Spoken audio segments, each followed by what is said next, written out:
Hi, I'm Bill O'Reilly. Thanks for watching us tonight. The ACORN scandal rises to the White House. That is the subject of this evening's Talking Points memo. It's all over for ACORN as liberal politicians are running away from that activist group as fast as they can. Just yesterday, Speaker Pelosi said she didn't understand what all the fuss was about. Well, apparently she found out. Any group that receives any funds from the federal government needs to have tough scrutiny applied to it. A few individuals at ACORN did what I think is, what would be the appropriate word? Some have said despicable, but in any event, totally unacceptable, and in my view, inexcusable. Wow.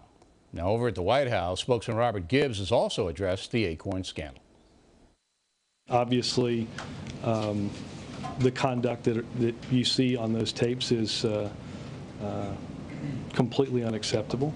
I think everyone would agree with that. The administration takes accountability extremely seriously. As the White House should. But here's the interesting thing today. The ACORN leadership remains unrepentant.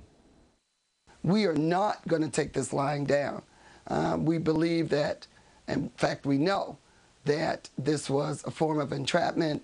And yes, we're going to go after this videographer and Fox. Fox, because they run with things without checking and using any journalistic standards, they got kind of caught up and got duped themselves. For Fox and the right wing to have to stoop to a made-up scenario is one thing. But as you know, and as I've said over and over again, those people were reprehensible. I think they're, basically saying these people shouldn't be trusted. How could they be trusted?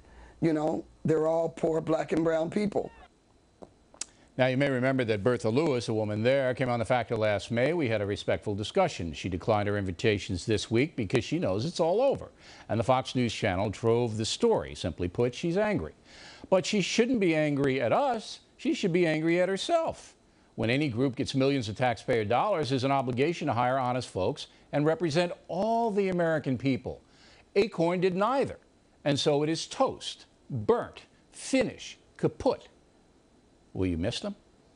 And that's a memo. Now for the top story tonight, the demise of ACORN, as well as Van Jones last week, demonstrates the power of the conservative/independent media, which highlighted both stories and drove public outrage. Now some liberal politicians are getting very worried. Once again, Nancy Pelosi. I have concerns about some of the language that is being used because I saw this myself in the late 70s in San Francisco.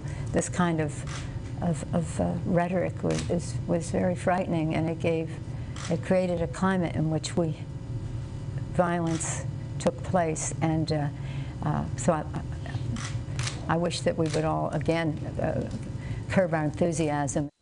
Well, it's not likely to happen as there is blood in the water.